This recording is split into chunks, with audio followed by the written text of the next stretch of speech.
Welcome, everybody, to the American Space Museum. I'm Marquette. We're so glad you're with us today to stay curious. Today, we're mixing a program together of 60 years ago. A space plane was going to be brought to fruition. Over $1 billion spent on this spy space plane that could be crewed by a person. You'll figure what that's all about here in a minute. And that space plane was adapted and adapted and readapted, and we have one now called the X-37, two of them, in fact, over in the old orbital processing facilities at Kennedy Space Center, right there beside the big vehicle assembly building, just about 9 miles from where I'm sitting with my friend Marty Winkle, co-producer of Stay Curious. We're in our fourth year. Marty, good to see you today. We're doing a little astronaut autograph seeking today, weren't we? Yeah, we had a good crowd out there today also. Yeah, I got a picture of us astronaut hounds out there that are enjoying the company of some of these uh, national treasures that flew to space, did amazing things. We're still doing amazing things today in space. Two women did a spacewalk at the International Space Station.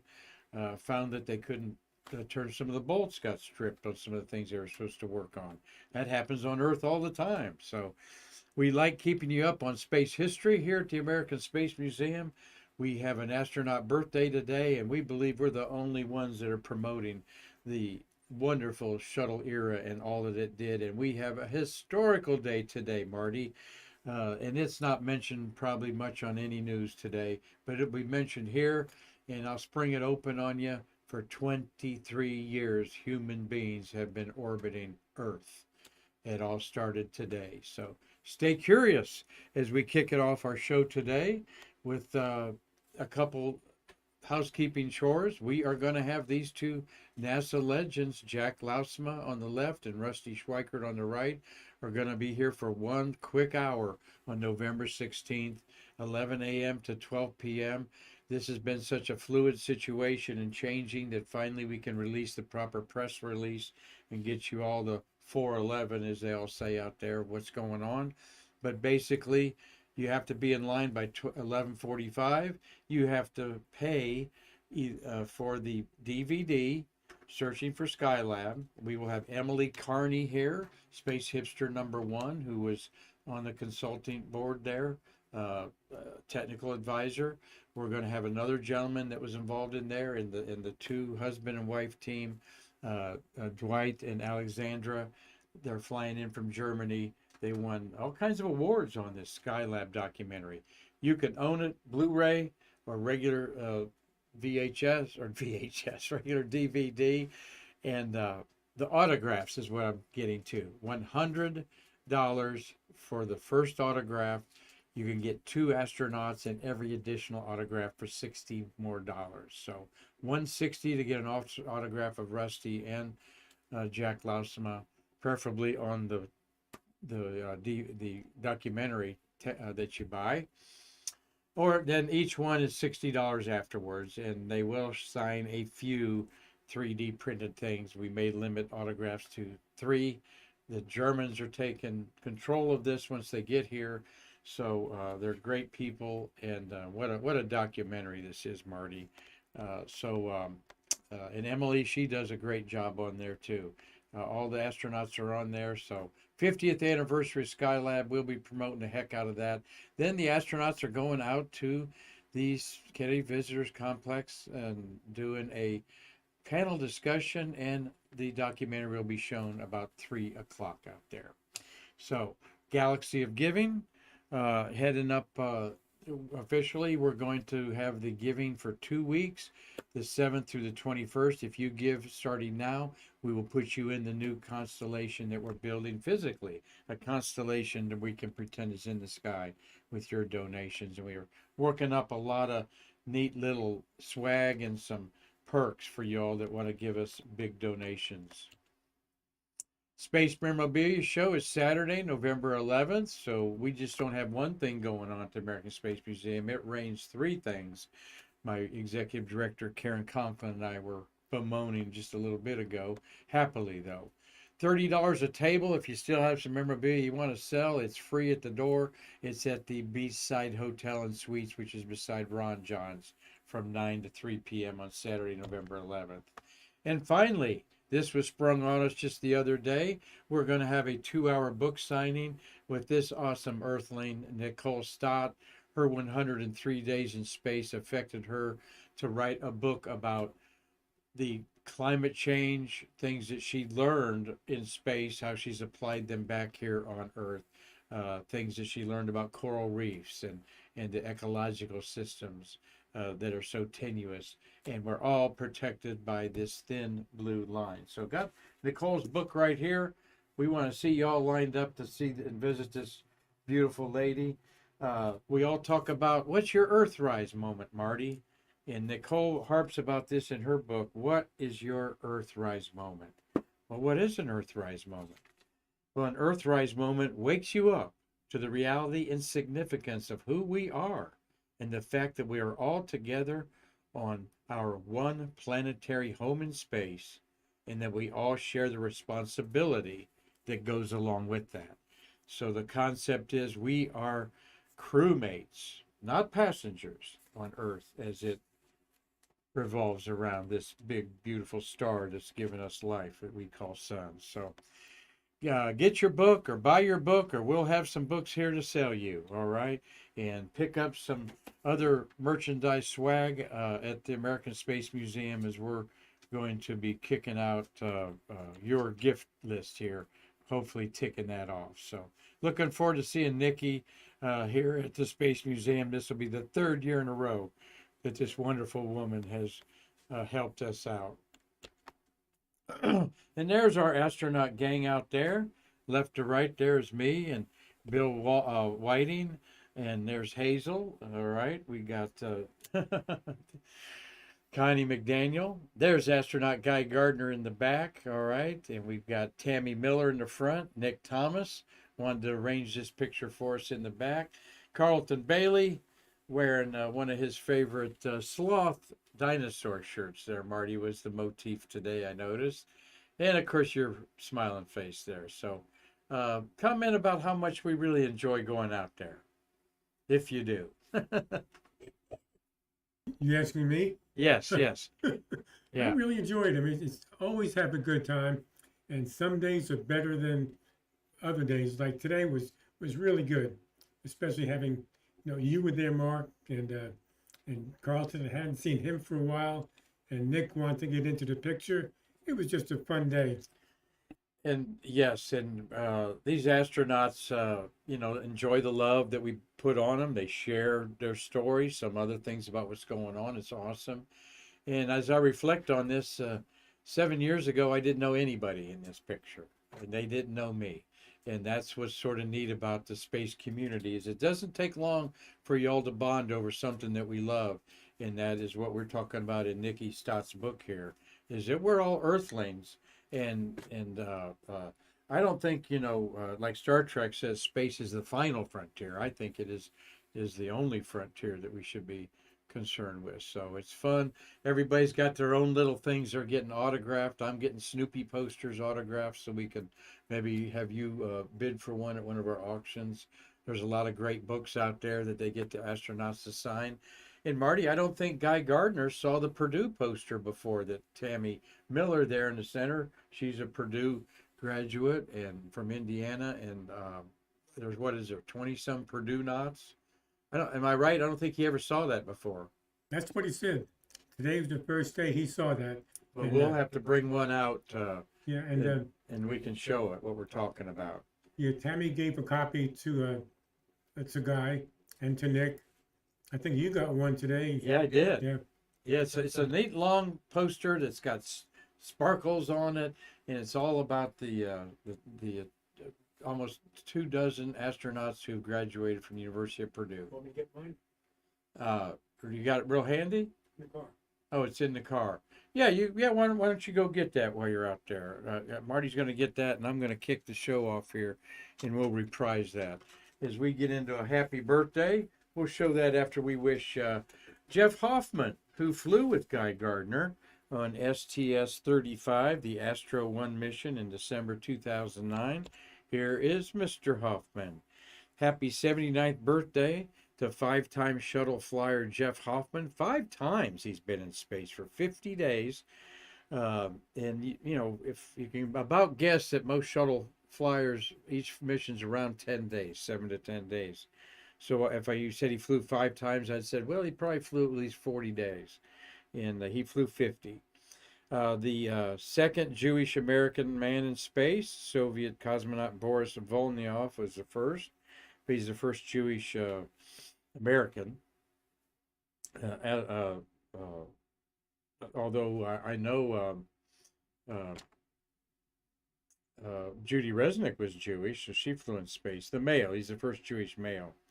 Trained as an astrophysicist, he flew on Space Lab shuttle mission STS-35, we said, which was Astro 1, where Guy Gardner was his payload, was his pilot. And then his first flight was in 1985, 51D on Discovery, and he made the first contingency spacewalk to fix a malfunctioning satellite. And then his last mission, his fifth, was 11 years later. So he was very active training. And his last was a 16-day STS-75, the reflight of the tethered satellite system there. So Jeff Hoffman, hope you're enjoying your 79th birthday. Born November 2nd, 1944 in Brooklyn, New York. And one of our outstanding astronauts. I didn't make a note if he's in the Astronaut Hall of Fame, Marty, but sounds like 5 flights he ought to be. So we're going to show you this beautiful, thank you, Tammy Miller again. Here is what we were talking about. That is the Purdue astronaut alumni. Discover their stories at Purdue in space. And on the other side here is the pictures of all of them. Okay, there. And it starts out with Gus Grissom. And Roger Chaffee's on there. Grissom, of course, Neil Armstrong. My fingers are right at the good crew cut there, Gene Cernan. And then the first shuttle astronaut from Purdue was our good friend Charlie Walker right there. We're looking forward to seeing Charlie back. And the last Purdue naut to go to space so far is right there, Laurel O'Hara, who did a spacewalk. No, Laurel O'Hara's right there. Let me look here, Mark. Yeah, Laurel O'Hara's there. That's Beth Moses. And Beth Moses is the chief astronaut of Virgin Galactic. And I believe they had a suborbital flight today, Marty, Virgin Galactic there. But there's your Purdue nauts. But what makes this really cool is it's got some sparkles on it. And they had a reunion in 2019. And it's really something. I'm proud to have this. So thank you for getting that, Marty. Nothing's more aggravating, says Dave Stange, than you to talk about something and I can't see it. So there you go, you old Michigander there. And I know that Dave Stange and Chris Calley caught the college football rankings with the Buckeyes at #1. So they're, of course, big Go Blue fans out of Michigan. But we'll get down to a good football game here at the end of the month, that's for sure, when those two play. Well, let's look forward here.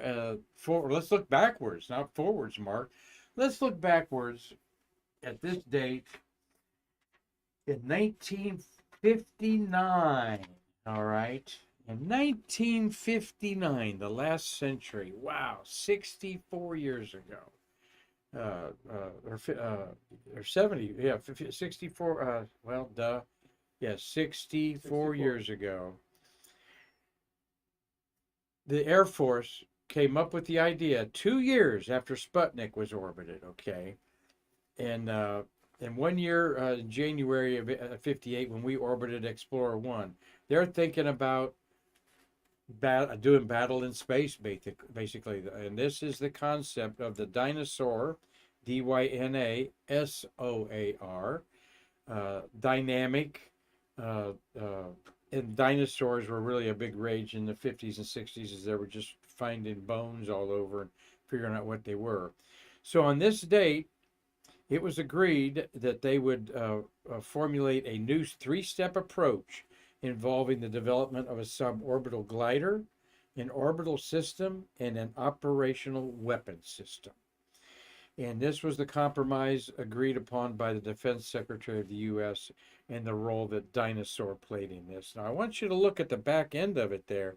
It's got an extra booster on it, sort of a command service module structure on the back. That will play into the future that we're going to show you here on Stay Curious. Well, Dyna Soar was under the direction of Robert McNamara, was our defense secretary, very famous name under the Johnson administration also. Well, McNamara formalized that Dyna Soar would be designated X-20, effectively securing its position in the long line of X-series research planes, like the X-15. And they unveiled this at a press conference in Las Vegas with a full-scale mock-up. And for a while, it looked like Dyna Soar would thrive as a research project. It was given a budget of about $1 billion with a B in today's money, as $130 million in 1963. It was given over $250,000 in 63 and 64 when we were just finishing the Mercury manned spacecraft programs. So with the success of the Mercury missions, Dyna Soar didn't really figure into the nation's success in space race yet. And because it wasn't human rated, McNamara ordered a parallel reviews of both Dyna Soar and Gemini, all right, because they were going to maybe opt out of the Mercury program and put astronauts in this Air Force plane. But NASA wouldn't have anything to do with it. Later in 1963, Dyna Soar lost its momentum, and in fact, McNamara formally canceled it a year ago, December 1963, in this timeline that we're presenting. Dyna Soar had cost close to $400 million when it was canceled. Over almost $3 billion in today's money. Definitely $3 billion in today's money. 400 million. You put just a zero behind that, those figures usually. They were going to do 19 airdrops from a B-52 like they did the X-15, and then do suborbital flights in July 63, and the first manned flight would be launched on a Titan rocket in August 1965. All right, this was in direct competition with the Gemini program now. And instead of, so McNamara dropped it, and guess what he picked up to be a champion of? The Manned Orbiting Laboratory Program, another clandestine operation that the Department of Defense wanted to have access to space immediately in conflicts in this Cold War that was fueled by the nuclear proliferation of nuclear warheads. So this was a real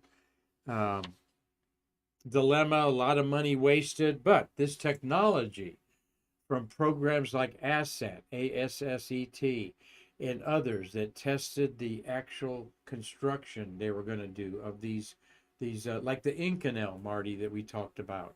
Marty did an excellent program on the lunar module yesterday and the metals that surrounded the lunar module. One is Inconel, and this was covered with that type of material, though it might have been a different strength ally.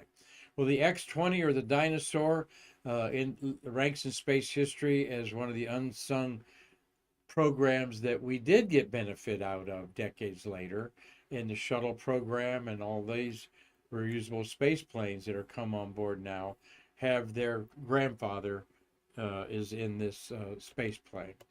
Here was the systems that were associated with it.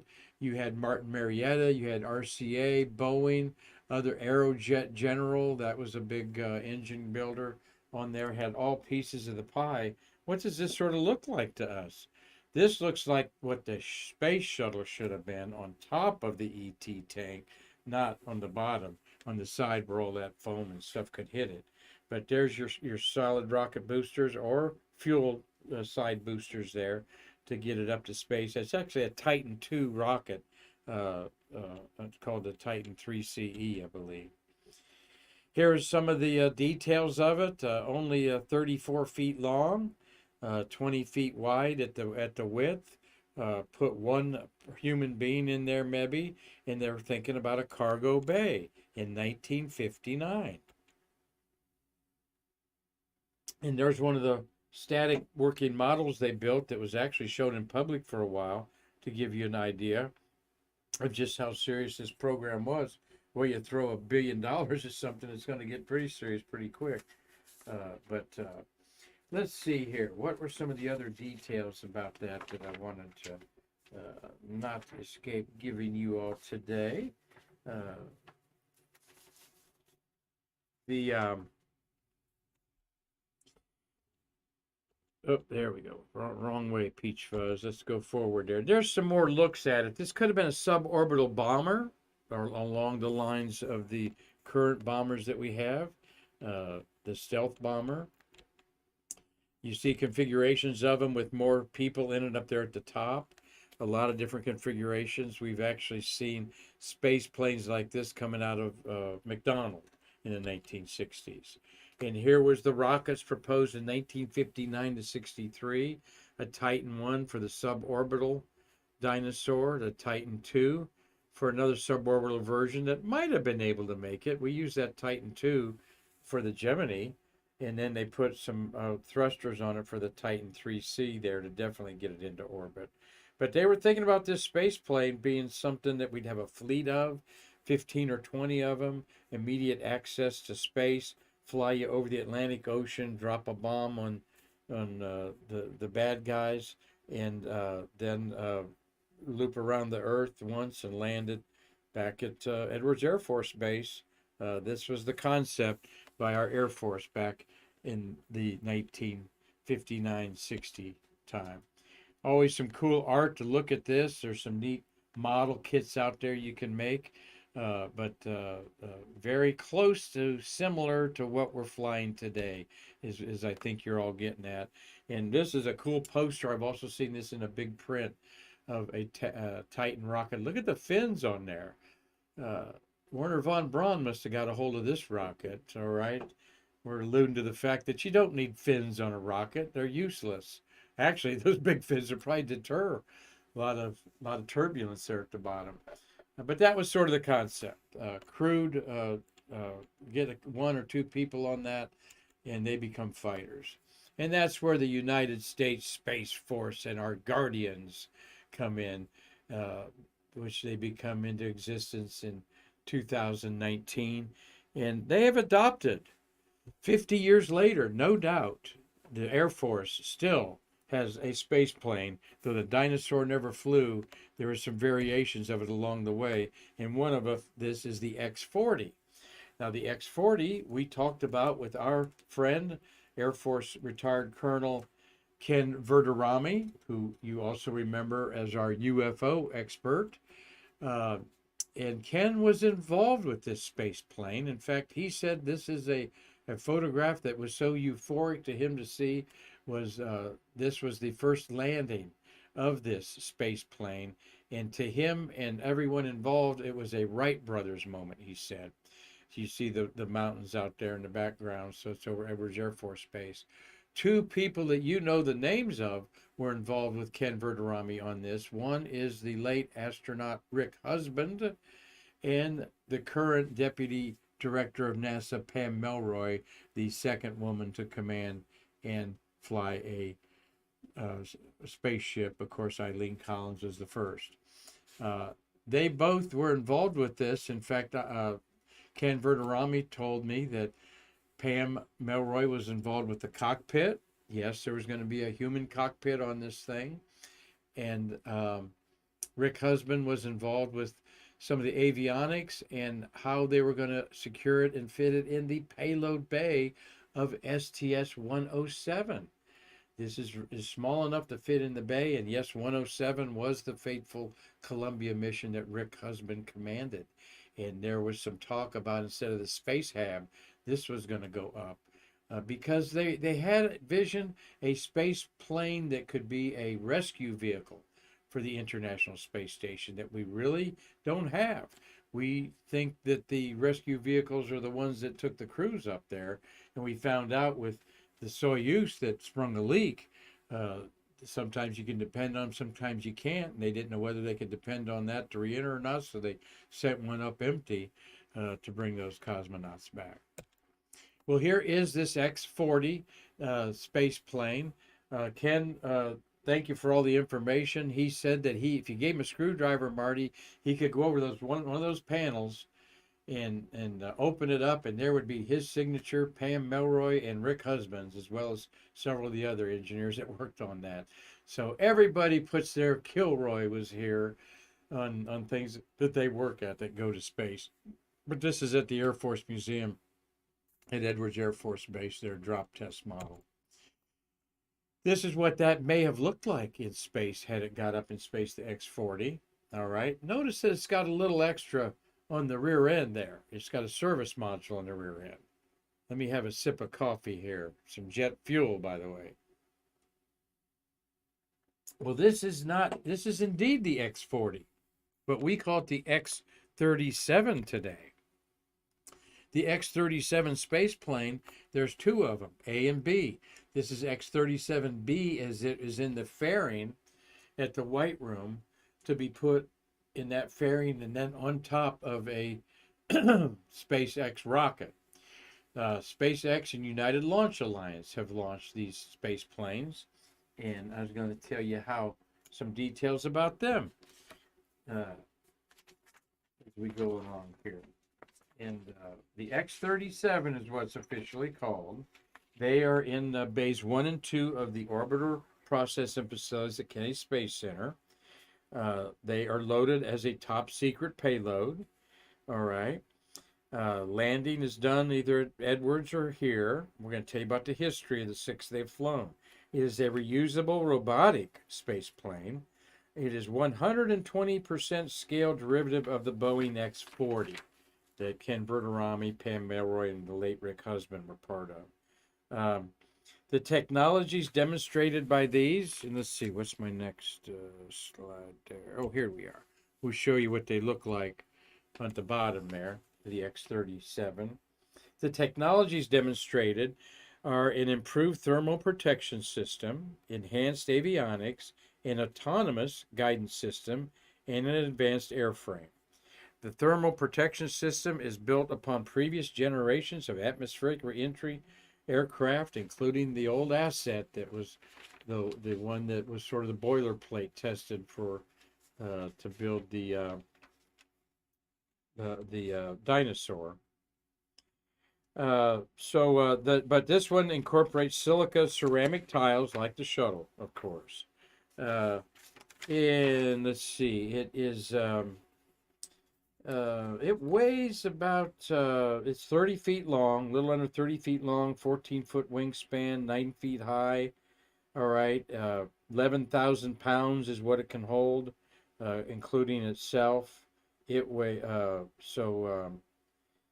It's powered by solar cells with lithium-ion batteries. And this payload bay, Marty, the payload bay of the shuttle is 40 feet by 15 feet, I believe. My shuttle scroll is not within arm's length. I'm going 40 feet by 15 on the shuttle. It's 7 by 4 feet, this payload bay. So at 29 feet by 15 by 14, it could just fit in the payload bay of the shuttle. Of course, it was never flown in there, but that's what they wanted to do with the X-40 that was just a little bit smaller than this. Well, they've had 6 missions of this so far. There it is landing. Look how cool it looks out there. And of course, you got the landing crew has scape suits on. Marty, what does scape stand for? SCAPE. You remember? Oh, gosh. No, I would just have to guess. Self-contained. SCAPE. Self-contained. Protective equipment. Apparatus. Protective equipment, Yeah. something like that. Yeah. All right. Mark, we got a bulletin here. Got a message from Tom Usiak. I just received a NASA press release that said Ken Mattingly passed away October 31st. Oh my, Ken Mattingly, one of our premier. Thank you, Tom Usiak. for some breaking news there that the great Ken Mattingly has passed away. So I'll post that on Facebook as soon as I confirm that with Tom Usiak. He certainly was in his mid-80s. Ken Mattingly, Apollo 16, orbited the moon, and then was on a shuttle mission. So that means that there's nobody left. That only means Charlie Duke is alive from 16 there. So, well, God bless the family of Ken Mattingly, and we're sharing that news with you thanks to Tom Usiak, our partner here at the American Space Museum and shuttle photographer, and he wouldn't say it if that wasn't true. So, died 2 days ago, though, so the family's just letting that out. So, God bless the family of Ken Mattingly, certainly a pioneer of Apollo and the shuttle era. Well, let's pick up on this X-37 space plane. The first time they flew one around the world, it was in April 2010, and they kept it up there for 224 days. Then they launched another one. They go back and forth between two different models. Okay, so I'm trying to confirm. This was the first autonomous orbital runway landing of an American vehicle. It landed at Vandenberg. Then the second one was the first flight of the second 37B. So then they put two of them up, 1 and 2. The second time for 400 some days. Then they launched number 1 again. It was up for over a year and a half, 674 days. Then they launched number 2 for 717 days. Then they launched number 1 again back in September 2017. It landed in October 2019. 2 years later, 779 days. And then they kept up this one that just landed, the longest mission, 901 days, launched in May 2002, and it landed in November 2022, 2.5 years later. And this is it right there. Some astronomers and amateur astronomers with their telescopes have photographed things in orbit, including the International Space Station. As small as this is, they've got some detail of the avionics, the solar array, and the X-plane there. So they're not sure about exactly what they're looking at, and I'm sure that the Air Force isn't pleased that people are taking pictures like this, because they have released some satellites. Well, we're going to talk about this here just a second, because this is one of our big assets. But this landed the last time November 2022, Marty, and they were launching them. Had one up every year. That one would land in December, and the following March. Another one land in June, and then December, then October, then May. So they've been given about 6 months. So here's what people are saying about it.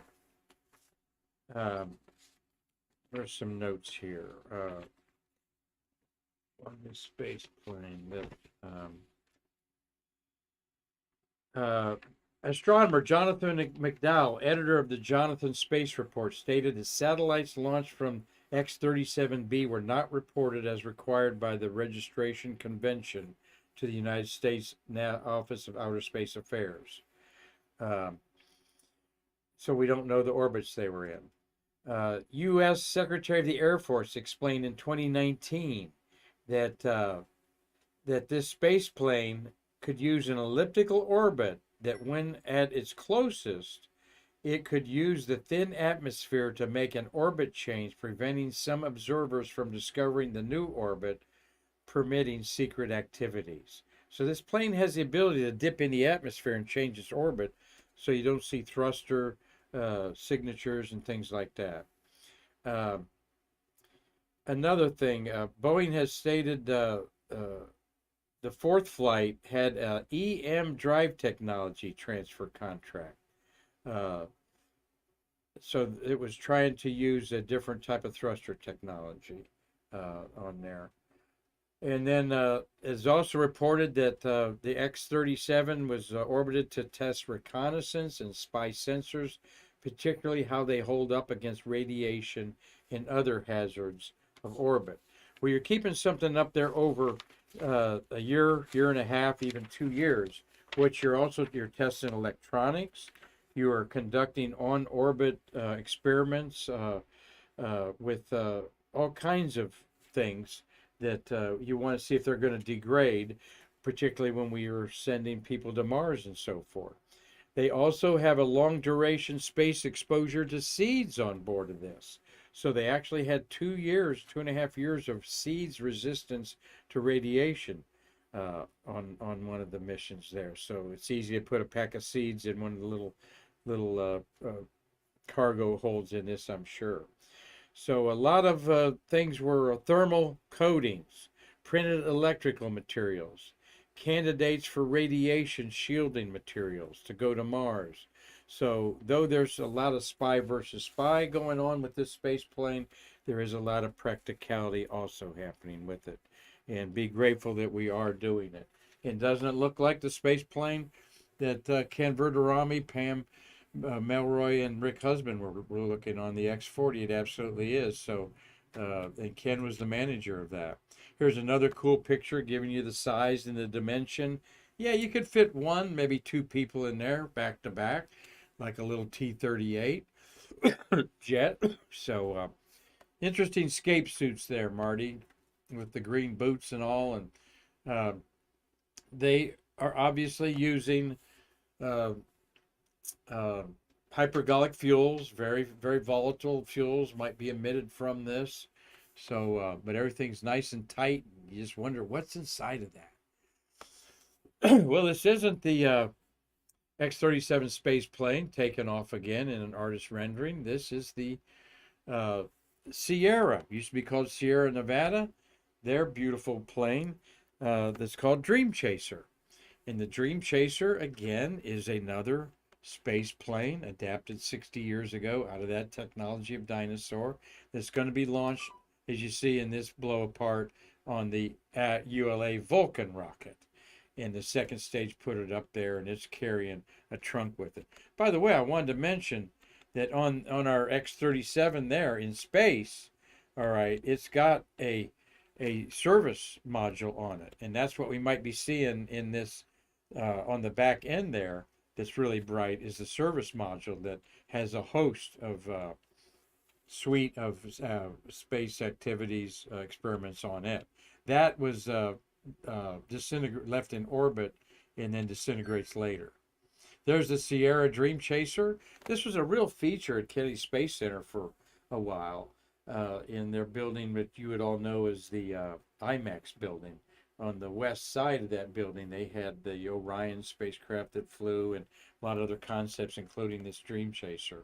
So it's pretty cool to see the tile up close. So, so that's our space planes for our show here today, and we want to kick off here our next segment where we're going to talk about not space planes, but spaceships that have gone up to the International Space Station.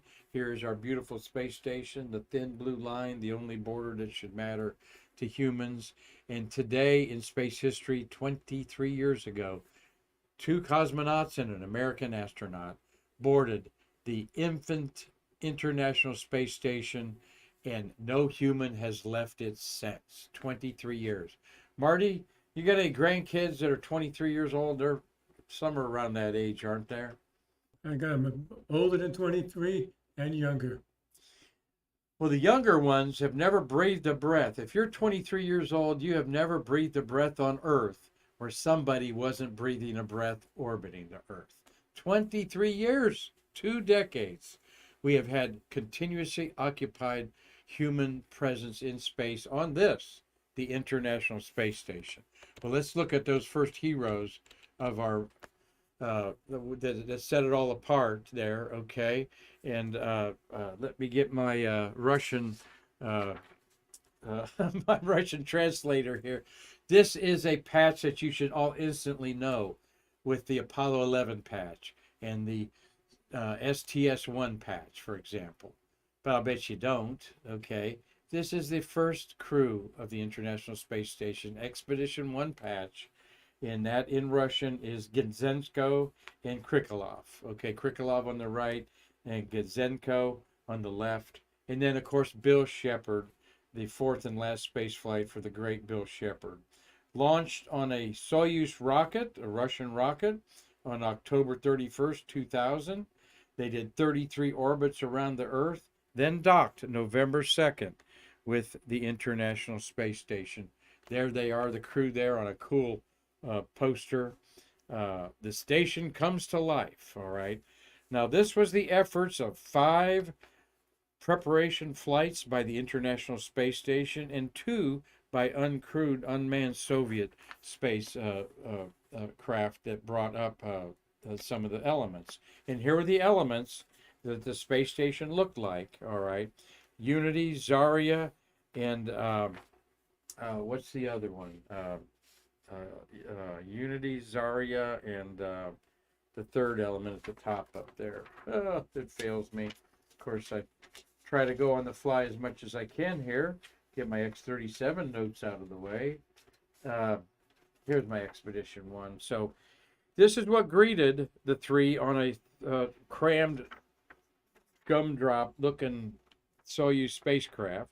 They got a Soyuz spacecraft at the bottom that was just delivered enough supplies for them to live up there for 3 months. Wanted to talk about, this was 5 preparation flights to the ISS, okay? STS-88, it started in November 98 when Unity was docked with Zarya, the first units there in the middle. And then STS-96 in June 99, STS-101 in May 2000, STS-106 in September 2000, and then Pam Melroy was the pilot that took up the big truss that you see there in July of, October 2000, right before they came up to dock in November. All right. So, and then a month after they docked, STS-97 showed up with 5 people on board, and they put another set of solar panels up there. But this is what she looked like 23 years ago. Here is the crew. I want to tell you a little bit about them. Sergei Krikalev there, this was his 5th and 7th space flight. He is the 3rd most experienced human to orbit the Earth, 803 days in space.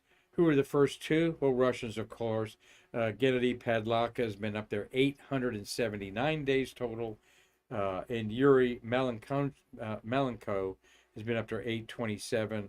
So Sergei, a little over 800 days. This Malenko, by the way, got married on the International Space Station to a woman on the ground in 2003 on Expedition 7. Well, back to these 3 guys there. Of course, in the middle is Bill Shepard. This was his 4th and last flight. He was on STS-27, 41, and 52. Gazenko, as we said there on the right, his 2nd of 3 missions.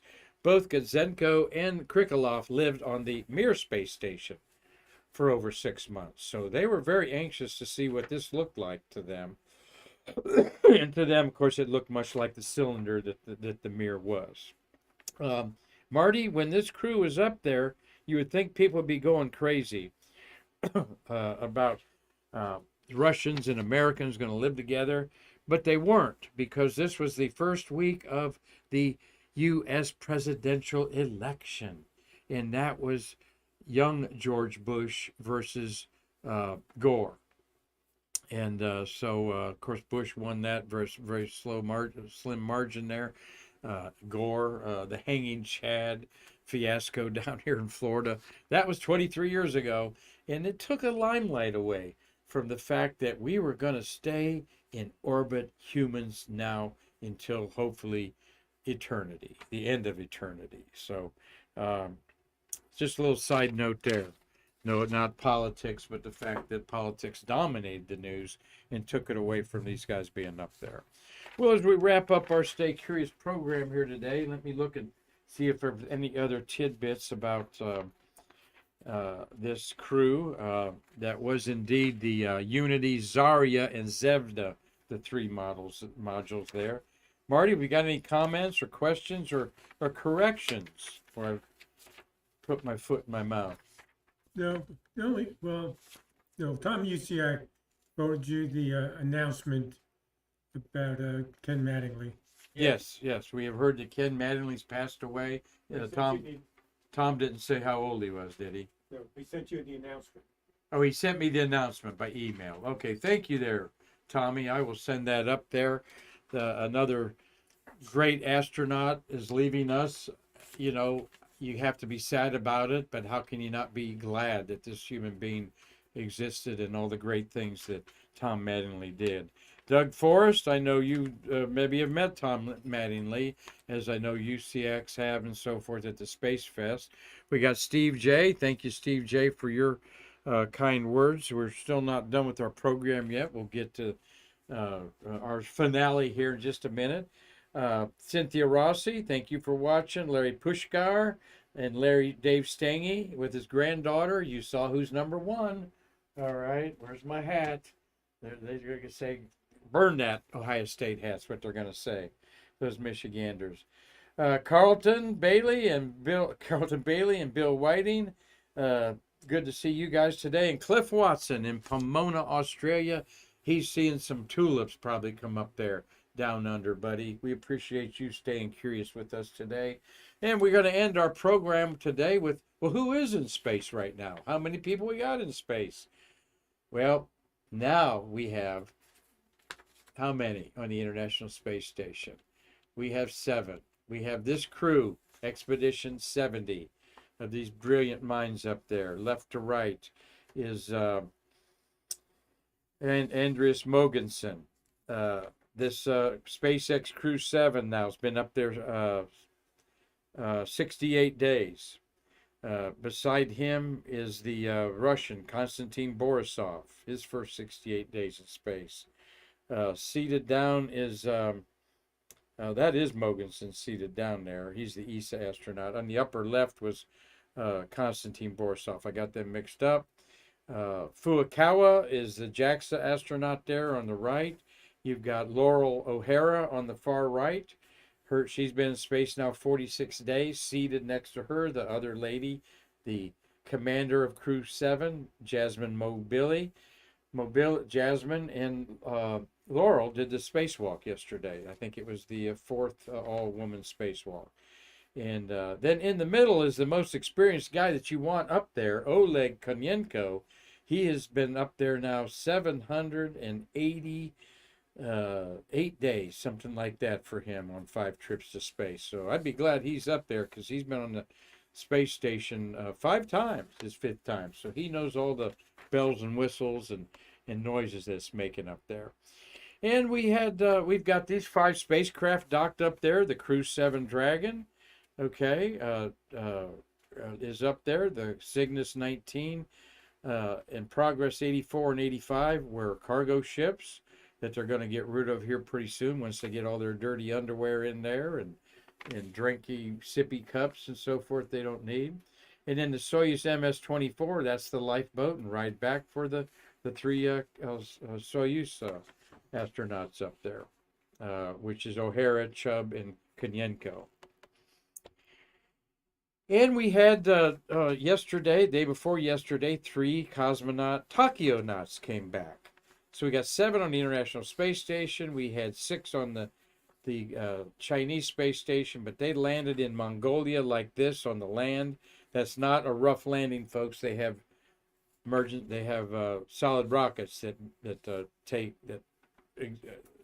cushion the landing there under their big red communist flag there. And when you spend a half a year in space, how do you get out of the spaceship? You're carried out because you've been weightless and not used to gravity for 6 months. And your body and bones cannot physically, mostly your ear imbalance too, you can't stand up straight. So everybody's been carried off, even though you've seen the shuttle astronauts walk after a 16-day flight or more, like bringing back Nikki Stott after her 100 days on the space station. They kind of fake it till they make it. They only make an appearance for a few minutes, they all say, and then they can't wait to lay down again. So if we spend 9 months going to Mars or 6 months to Mars, who's going to be on Mars to help us get out of the spaceship, Marty? Now, that's 1/3 gravity. All right, here's full gravity here on Earth is be a little heavier, but still the point I'm making is the deterioration of our muscle mass, strength, and our ear imbalance issues are going to make it tough just to hop out of that starship on Mars and go dig up a handful of dirt. You're going to have to recover for a few hours, I think, before you can even move around. So, with that, we're talking about the Chinese that are in space now. We've got Tang, Tang, and Yang up there. And I forgot my Tang to enjoy a sip of, like I thought I would do today. But these guys, Tang Hongbo up there, is the most experienced of the two others there that are rookies. So they've been up there just 6 days now, almost a week. And Hangbo there on the left, he's the first one to visit the Heavenly Palace space station twice. He was up there for 92 days the first time. So we have got 7 and 3 makes 10 human beings orbiting the Earth. None of them are male Americans. When's that going to happen again? Well, that's glad you asked. That's going to happen about March when 2 NASA male astronauts are going up. One of them is Barrett, who's been in space 3 times before. I forget the name of the other American astronaut of the 4 going up. 3 women. So that will be Crew 8 going on a SpaceX Crew Dragon spaceship. 608 humans have orbited the Earth since 1961, 75 of them women. And we're saying that a little over 40 Karmanauts, suborbital people. If Virgin Galactic had a suborbital flight today, good for them. That number will be well over into the hundreds here in a year or two of suborbital Karmanauts. And here's a beautiful view of our space station. This is where the crews are living here. This is the Japanese module. They've got a little porch that they have an arm that they can take plants out there and rearrange them. Not plants, of course. They've got all kinds of experiments. By the way, the great view here, that's where, right there, where the company Axiom wants to put their modules on this that we're looking at. And then as you go out, that's where the rest of the modules are habitable. Going across is just the backbone of the space station where everything's attached to, including those important power-making solar panels. So glad that you've all enjoyed today's Stay Curious program. We had a lot to talk about, of course, with a lot of space history, how it's been the seed 60 years ago, that Dyna Soar spacecraft, for what we're doing today with the X-37 space plane, and the Sierra Dream Chaser, and others that will certainly come on board down the line. So, Marty, thank you for a great Streamlabs job today. Anything we need to button up over there to end today's show? So we're good. All right. Well, thank you again. We've lost the great Ken Mattingly to old age that we all are going to succumb to. God bless Ken Mattingly and his family, as I'm Marquette saying that we can't wait to see you in our museum to bridge the space between us. Cheers to you, Ken.